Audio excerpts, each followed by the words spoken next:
What happens when we throw a ball from the surface of the earth? That ball will move up, stop, and then again come back on the earth. But what if we don't want the ball to come back to the earth? We will have to increase the initial velocity with which we throw the ball, right? But we know that gravitational force still will pull the ball in the downward direction.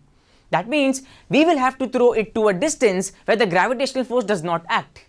But we don't know what distance should we throw. That is the reason what we say is that this distance should be actually an infinite distance, because the gravitational force acts till infinity. That means the velocity with which we now throw the object such that it overcomes the gravitational force and does not come back to the earth, that velocity is called as escape velocity. Let's write the definition. The minimum initial velocity required to overcome the earth's gravitational force to move the object into space and not fall back on the earth is called as escape velocity. Now what we'll do is, we'll try and derive the formula for escape velocity. A slightly bigger derivation, but an easy derivation if you all see and if you all practice again and again. Let's see the derivation. So now what we have to do is, we have to find total energy of the ball. What do we have to find? The total energy of the ball at 2 points, that is at A, which is on the surface of the earth, and the other will be at infinity. Now, when the ball is on the surface of the earth, remember that the gravitational force always acts from the center. That means the height of the ball will be taken from the center, that is nothing but r. That means the height of the object is capital R. Remember, the height of the object is capital R. So at point A, we will try and find the total energy. But for total energy, we need to find out kinetic energy as well as potential energy. Now we know the formula for kinetic energy is half mv square. Now since velocity is escape velocity, we write v to the base esc square. And potential energy, the formula is mgh. But we have to find the gravitational potential energy. That means we need to make certain changes. So here m, small m remains small m. But do we have the formula of small g? Yes, we have. We have everything capital in small g, right? That is capital G, capital M upon capital R square. And we know that height at this surface is R. That means instead of h, we write capital R. So this R and this square gets cancelled. What remains is m, g, m upon R. We can also write it as g, m upon R, which is capital G, capital M, small m upon capital R. But this object will obviously go in the upward direction. That means it is going against the gravitational force. So when it moves in the upward direction, its velocity will start decreasing.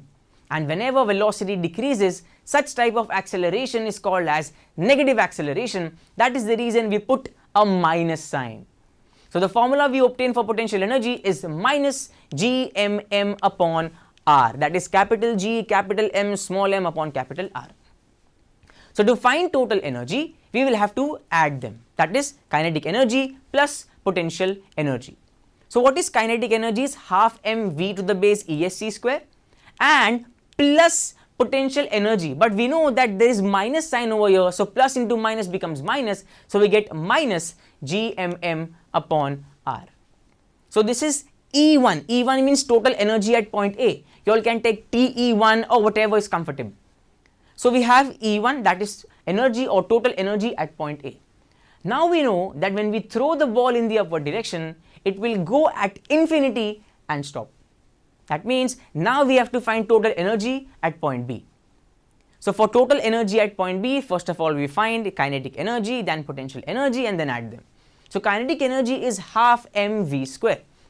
But here if you see, half mv square is the formula, right? Wherein v is the final velocity. Whenever we throw any object in the upward direction, its final velocity becomes 0. That means the value of v over here becomes 0. If the value of v is 0, that means the kinetic energy is also 0. Let's see potential energy. We know that the formula is minus gmm upon r. So minus gmm upon r. R is nothing but the distance, and over here the distance is infinity. That means we have to write minus gmm upon infinity. And anything divided by infinity is nothing but 0. That means kinetic energy plus potential energy will be 0 plus 0. That means E2 will be 0 plus 0, that is equal to 0. So E1 we have a value, E2 we have a value. Now there is something called as the law of conservation of energy, which says energy can neither be created nor be destroyed, but can be converted from one form to another, and the total amount of energy in the universe always remains constant. That means E1 will be equal to E2 because it says energy is always constant. So we write E1 on the left hand side, that is half mv square minus gmm upon r, and on the right hand side we write E2, that is nothing but 0. Now we shift this entire term on the right hand side. So minus sign becomes a plus sign. So we have half mv square is equal to gmm upon r. So we have small m and small m gets cancelled. So what remains is v to the base esc square is equal to, and this 2 we can throw on the right hand side, so it goes into the numerator. So what we get is VESC square is equal to 2gm upon r. Now to remove this square we have to take square root. So the square goes away from the left hand side, and here we have to write a square root sign. So we get VESC is equal to under root 2gm upon r. This is one of the formula that we can use or will be using in the chapter space mission, but we can change this formula. What we have to understand over here is gm upon r. There is a similar formula that we have for small g, right? But it is capital G capital M upon capital R square. So one r is missing over here. So what we do is we multiply the numerator and the denominator by capital R. So here you see gm upon r square. Just see this.